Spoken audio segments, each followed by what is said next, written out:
em virtude de fenômenos como as chamadas bolhas informacionais, que são muito caros a questões como as fake news, por exemplo, dentre outras, estão também os temas dos chamados fatos alternativos e das disputas de narrativas sobre os mesmos fatos.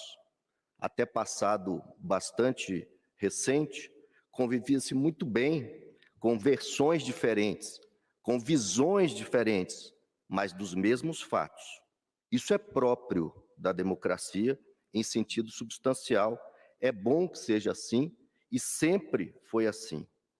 Filtros artificiais de verdade têm tisnado, todavia, esses consensos democráticos verdadeiros e colocam em xeque, sim, conquistas civilizatórias e instituições republicanas. É justamente esse o caso. O julgamento em debate é representativo desse tipo de disfunção nada serviente da boa democracia e do verdadeiro Estado democrático de direito, como bem disse o ministro Marco Aurélio, onde os fins não justificam os meios. No Estado de Direito, ritos e solenidades não podem ser flexibilizados em nome de nada, na mira de nenhuma finalidade pretendida de antemão, notadamente de natureza política. É por meio dele, devido ao processo legal, é por meio do Estado democrático de direito que se infunde justamente racionalidade, imparcialidade e equilíbrio aos atos de poder, inclusive aos atos de poder do poder judiciário. Se não há direito sem política, o que é verdade, também não deve existir política à margem do direito. São conquistas inegociáveis e são conquistas em inegável instrumentalização recíproca.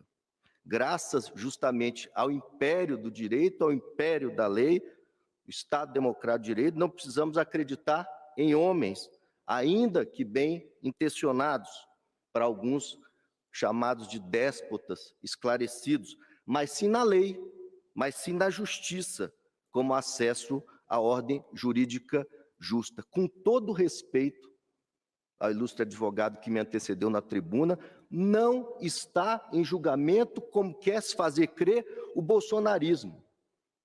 Não se está a arbitrar uma disputa sangrenta, imaginária, entre a civilização e a barbárie.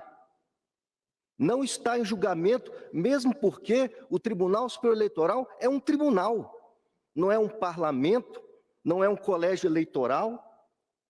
Não está em julgamento, portanto, aqui, nesse processo, a validade, por exemplo, de um processo de direita para a vida política da nação. Nada disso está em julgamento, não pode ser assim. Está em julgamento a reunião com os embaixadores, a vida muito antes do início do período eleitoral e das eleições, em julho de 2022, em que o presidente, sim, talvez num tom inadequado, ácido, excessivamente contundente, fez colocações sobre o sistema eleitoral brasileiro, sobre aprimoramentos necessários, sobre o sistema de colheita de votos. A impropriedade da via eleita, excelências, é patente. Patente.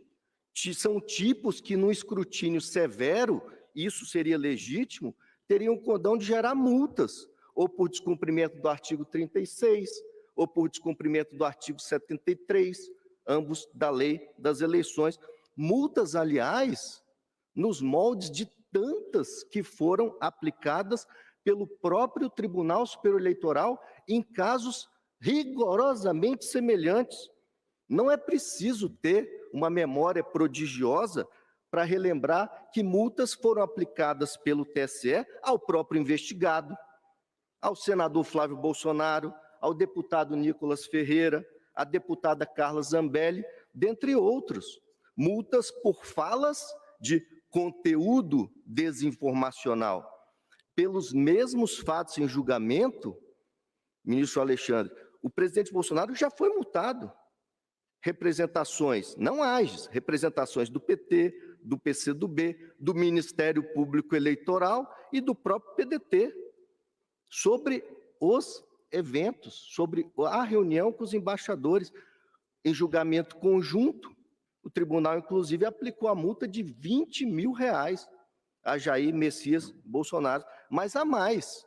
Perceba-se que o PT, que se preocupou em impugnar com muito método, com muita verticalidade, diga-se de passagem, em elogiar a passagem, cada centímetro da caminhada eleitoral da campanha bolsonarista, não ajuizou age nesse caso. Nem o diligente Ministério Público Eleitoral, nem os demais candidatos, nem os demais partidos, porque não quiseram, porque claudicaram, não. Coube ao PDT, antes de deflagrar do período eleitoral e muito antes das eleições, manejar uma ação de investigação judicial eleitoral por fatos amoldáveis aos tipos da representação do 36 ou do 73 da Lei das Eleições. Uma ação que, nos termos da lei, se presta para apurar não o uso, mas o abuso do poder político, o abuso do poder econômico e o abuso dos meios de comunicação, inclusive na internet, por construção judicial recente do TSE, e que exige gravidade para sua condenação. Todos nós aprendemos que, em direito, o nome que se dá às coisas é totalmente irrelevante. A natureza jurídica das coisas não advém do nome. Uma reunião com embaixadores é uma reunião com embaixadores. A vida em prédio público? A vida em prédio público. Em que mês? Em julho do ano eleitoral, eleições em outubro. Isso não traduz uma base fática suscetível de apuração em ação de investigação judicial eleitoral. Se o presidente queimou a largada em matéria de propaganda, que se lhe aplique a multa do 36. Se o presidente fez uso indevido de um prédio público, que se lhe aplique a multa do artigo 73 da Lei das Eleições. Mas o PDT, numa espécie de esquenta eleitoral, como naquelas escaramuças que antecedem os verdadeiros combates, optou pela age, como se houvesse discricionariedade técnica no trato dessa matéria, como se fosse possível tergiversar com a tipologia das ações eleitorais e com a cientificidade desse ramo do direito eleitoral. Eu não creio, sinceramente, tenha havido um erro. Não creio. O que se deu na espécie foi o uso indevido da justiça eleitoral como plataforma política de propaganda antecipada, de acesso artificial à mídia, como forma de catapultar uma candidatura cambaleante, que jamais decolou, como vitrine eleitoral, aqui sim, em flagrante desvio de finalidade, no uso da ação e batendo as portas do Tribunal Superior Eleitoral. Uma ação impostora, uma ação eivada de falsidade ideológica, uma ação totalmente fadada ao insucesso.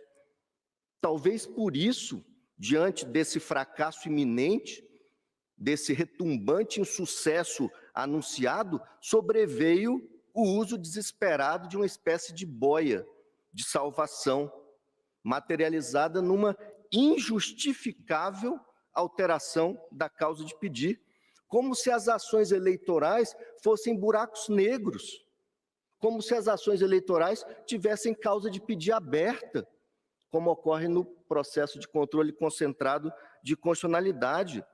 Era uma investigação para apurar a rigidez jurídica de uma franciscana reunião com embaixadores. Não tem absolutamente nada de uso de aeronave. Tem café, pão de queijo, sanduíche, suco, tem nota fiscal de R$9 mil. Em prédio público, sim, mas para tratar dentro de um diálogo institucional forte, confesso, ácido, desinibido, tratado com a Justiça Eleitoral, que semanas antes fizera uma mesma reunião com os embaixadores, e que depois do evento do presidente Bolsonaro produziu uma nota pública dentro de um diálogo institucional público sobre um tema que, numa democracia substancial, não poderia ser tabu.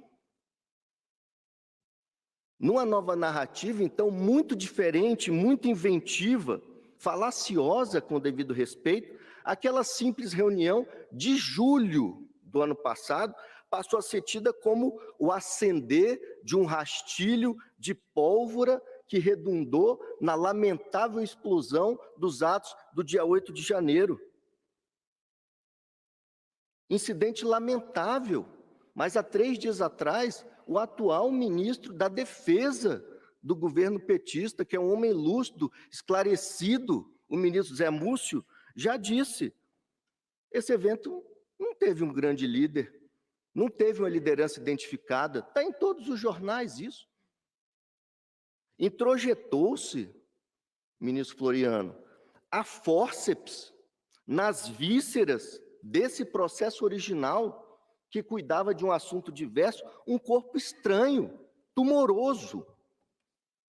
Fatos que, por sua natureza, poderiam até ensejar novas investigações nos tempos processuais adequados e nas esferas próprias, não na via eleita, não com aproveitamento de processo instaurado para finalidade diversa, não com exasperação do prazo decadencial, já que AGEs têm que ser intentadas até a diplomação, no ano passado, 12/12, não na justiça eleitoral, não para finalidades e propósitos extrajurídicos, não ao arrepio do devido processo legal.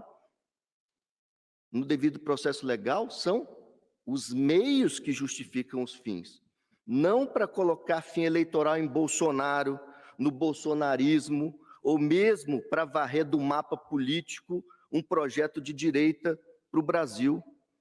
De acordo com esse desenho inicial da causa, a defesa, ministra Carmen Lúcia, ofereceu contestação, produziu provas, e a causa de pedir delimita o contraditório. Isso não é uma questiúncula, isso é uma questão constitucional. Trata-se de assegurar o contraditório e a ampla defesa com todos os meios de recurso a ela, ampla defesa, inerentes. Não havia alteração da causa de pedir, e com a contestação, circunscrito o contraditório, demonstrou-se que na conduta dos investigados não há traço de abuso do poder. O ato foi eminentemente de Estado, foi institucional e oficial, fazendo uso do artigo 84(7) da Constituição Federal, foi realizado não na presença de eleitores, não na presença de candidatos, não na presença de atores eleitorais no plano geral das eleições de 22, foi publicizado, foram encaminhados convites ao TSE, ao Supremo, ao TST, ao TCU. O ministro Fachin, à época, chegou a responder dizendo que não iria. Foi despido de gravidade, notadamente para os fins alusivos a esse tipo de ação que a AGE e o ministro Benedito, no dia 8 de dezembro de 22, a Excelência acabou de pontuar isso no relatório, proferiu uma decisão de saneamento, de organização do processo, fazendo, inclusive, alusão ao processo da chapa Dilma Temer. E na parte final, Sua Excelência diz, em bom português, que a controvérsia fática recai sobre as circunstâncias em que a reunião foi realizada. Não o 8 de janeiro. Isso não é desdobramento de uma reunião com embaixadores, com todo respeito. Já tinha se iniciado a instrução probatória, ministra Carmelo, já tinha sido ouvido o depoimento do chanceler Carlos França em dezembro, antes do surgimento dos fatos. E o processo não caminhou para trás para refazer esse depoimento. Aqui sim há um cerceamento do direito de defesa. Isso não é documento novo, essa minuta de estado de defesa, isso é um fato novo, de 13 de janeiro do ano seguinte. Essa decisão foi submetida a referendo, sim, ministro Benedito, mas é preciso relembrar que contra esse acordo há um recurso extraordinário, já hospedado aos autos, e que pode, a tempo e a modo, a depender do resultado, guindar a matéria levada ao crivo do Supremo, porque a matéria é constitucional. E aí vieram, em dispersão do escorço litigioso, 3 investigações. o evento com os embaixadores em si mesmo, a realização pelo investigado de uma live em 2021 e uma entrevista televisiva daquele mesmo ano, além dessa minuta. Vieram vários documentos aos autos, todos estão relacionados nas alegações finais, nos memoriais distribuídos ao elevado descortino de Vossa Excelência, mas tem um interessante. O ministro Benedito oficia o atual chefe da Casa Civil do governo petista, Rui Costa, e diz assim: vasculhe tudo que há aí nesse ministério, em todos os ministérios, sobre esse evento, a bem da verdade material. E contra essa decisão também tem um agravo regimental, Sua Excelência, com absoluta fidedignidade, anotou isso no relatório, que pende de julgamento, com exame postergado para essa ocasião. No caso Dilma Temer, com todo respeito, a situação não é semelhante, a situação é idêntica. É idêntica. Havia referência na petição inicial de caixa 2, e o tribunal disse: não podem ser levados para dentro do processo os achados posteriores relativos às investigações da Lava Jato. É idêntica a situação. E se disse naquela ocasião: na apresentação serão apreciadas as provas produzidas até a estabilização da demanda, de modo que é somente o rol daqueles fatos, com a exclusão de quaisquer outros, preliminar acolhida para afastar os elementos ou fatos que extrapolam.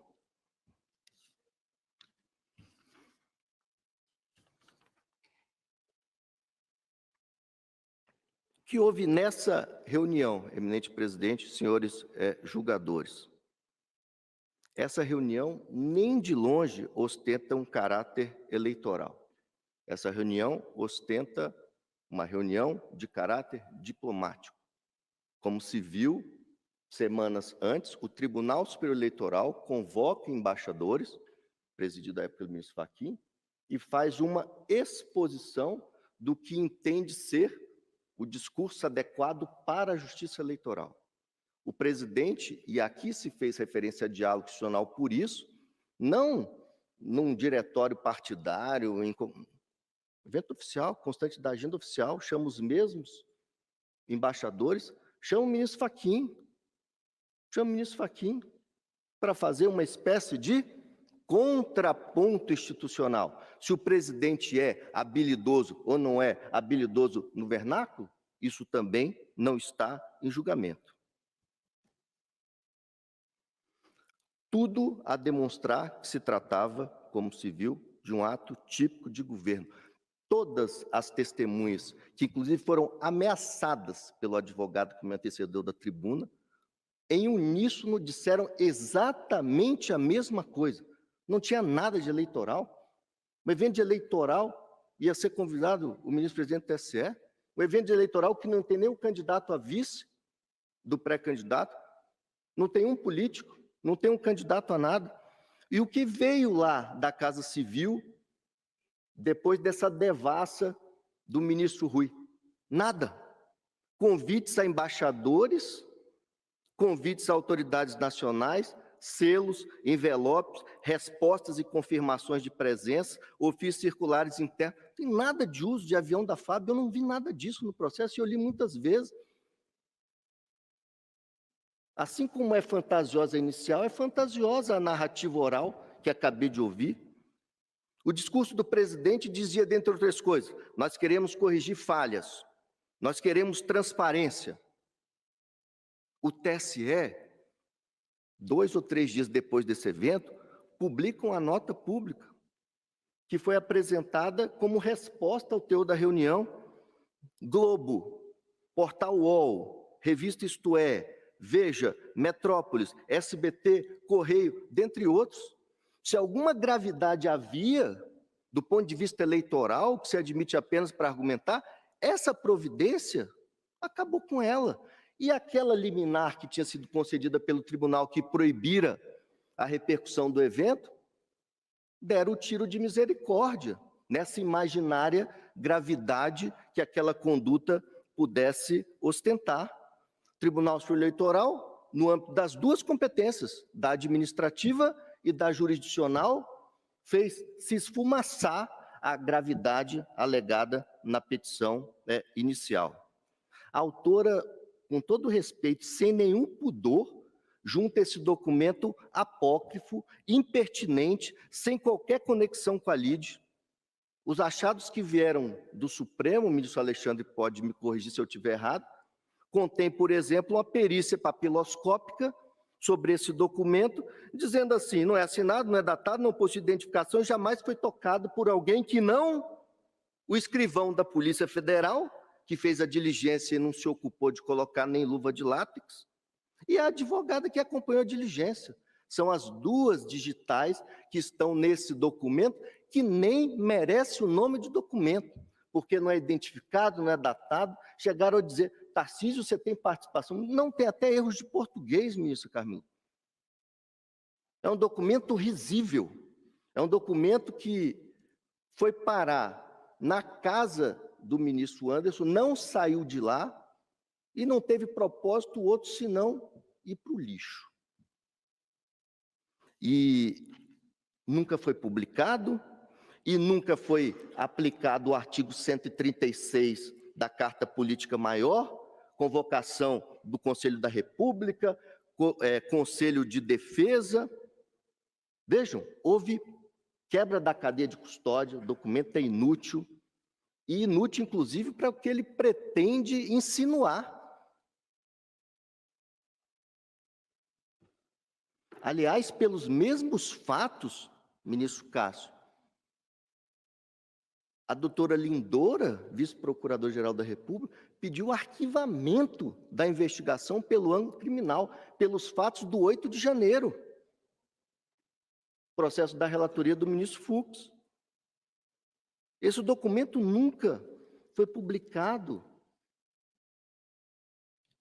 Não há lastro jurídico para retirar dele nenhum efeito, muito menos eleitoral, retroativamente a julho, para corroborar um discurso de que lá em julho o presidente acendeu uma tocha olímpica que aparece lá em janeiro. Em relação ao Walter Braga Neto, a injustiça é ainda maior. Não tem nada descrito na petição inicial, a não ser o nome dele na composição do polo passivo da demanda. A acusação não se preocupou em produzir uma linha, ele não participou do evento. Está correto no ponto parecer do Ministério Público. Não faz o menor sentido declarar a inelegibilidade desse candidato a vice quando essa sanção é personalíssima. Ainda sobre a gravidade. Tentativa de golpe. Tentativa de golpe. Conectada à reunião com embaixadores. Essa pretensão não dependeria de discursos outros que não os de descrédito da justiça eleitoral? Alguém que pretensamente vai praticar um golpe, vai se preocupar em perder tempo em desacreditar a justiça eleitoral? Em disputar eleições? Longe de estimular quaisquer insurgências após o resultado do pleito, tampouco liderá-las, o investigado entabulou sepulcral e prolongado silêncio nas redes sociais, em evidente recolhimento, tendente a digerir o insucesso eleitoral, numa espécie de ressaca eleitoral, prova cabal da aceitação do resultado eleitoral, apesar do natural descontentamento. No 8 de janeiro, Sua Excelência, o ex-presidente, estava internado em hospital nos Estados Unidos. Liderou a baderna no quebra-quebra do dia 8 de janeiro, estimulou isso. Nada disso aconteceu. É inverossímil, totalmente inverossímil, essa narrativa de golpe de Estado. O que houve foi, sim, um debate lá na reunião de julho, e é isso que está em julgamento, legítimo, salutar, em torno da necessidade de aprimoramentos constantes do sistema eletrônico de votação. Talvez com verba imprópria, sim, mas substancialmente é isso que ocorreu. Proposta de melhoria na sistemática desse sistema eletrônico de votação. E a questão do voto impresso, presidente, não pode ser tabu. Foi objeto de uma proposta de emenda. O professor Paulo disse isso. E veja, uma emenda que não alcançou a maioria absoluta, mas alcançou a maioria simples. Eu tenho aqui 229 votos a favor, 218 contra, porque houve a rejeição no Congresso Nacional de uma proposta de emenda, esse é um tema proscrito do debate público, quando a maioria simples dos congressistas já sufragou esse entendimento, quando já vigorou até a suspensão liminar pelo Supremo, em processo da lava do ministro Gilmar, a DI 5889, a Lei 13.165 de 2015, quando ensejou essa lei por parte do tribunal, licitações que foram realizadas, estudos técnicos em profusão. E quem apoiou essa lei desde a sua gestão? O primeiro investigado. Se elegeu 7 vezes deputado federal e uma vez presidente da República, empunhando essa bandeira. Professor André, são golpistas os parlamentares que votaram as iniciativas nessa matéria? São adeptos de atos antidemocráticos, os doutrinadores que sustentam a necessidade do voto impresso como reforço de confiança. Presidente, longe de mim querer fazer qualquer ironia, mas hoje acessava a página do TSE e vi com grata surpresa a iniciativa da formalização de um convênio entre o TSE e a USP, publicado no DO do dia 20 de junho, exatamente com esse objeto: analisar e avaliar a segurança do hardware e do software do sistema eletrônico de votação, identificando, se houver, vulnerabilidades ou falhas, indicando pontos de melhoria, visando aprimorar sua segurança, integridade e confiabilidade. O discurso do investigado nessa matéria, Excelência, vai ao encontro do que pensam milhões de brasileiros, que certos ou errados não tem nada de golpistas. E mesmo entre os que não gostam do discurso, há brasileiros honestos e leais que dizem: o discurso pode evoluir. Na linha de outras questões muito caras à democracia, é exatamente nisso que reside a liberdade de expressão. É nisso que reside uma das máximas expressões da liberdade, que é a liberdade de expressão. Já se atribuiu a Voltaire aquela famosa frase: posso não concordar com nenhuma das palavras que você disser, mas defenderei até a morte o direito de você dizê-las. Não se debate o acerto ou desacerto da implementação de cédulas impressas, mas a legitimidade em si do debate, como já sustentaram Leonel Brizola e como sustenta o presidente do PDT, subscritor da petição inicial. Excelência, que esse caso não se transforme, não reproduza as injustiças de um erro judiciário, como se deu no caso de um outro capitão, que é o capitão Dreyfus, na França, que na pena de ouro de Rui Barbosa se tornou um dos maiores erros judiciários da história, ocorrido em tempos embaraçosos da Terceira República Francesa. Um caso que, segundo Rui Barbosa, foi baseado em documentos falsos, em manipulação de provas, em revanchismo e imparcialidade da imprensa, em controle da opinião pública, dentre outros, e que configurou, ainda entre aspas, nas palavras de Rui Barbosa, uma vindicta individual, uma condenação rancorosa. Com base nessas considerações, agradecendo a distinção, a atenção da Corte, os investigados reiteram o que vertido nas alegações finais. Muito obrigado, presidente.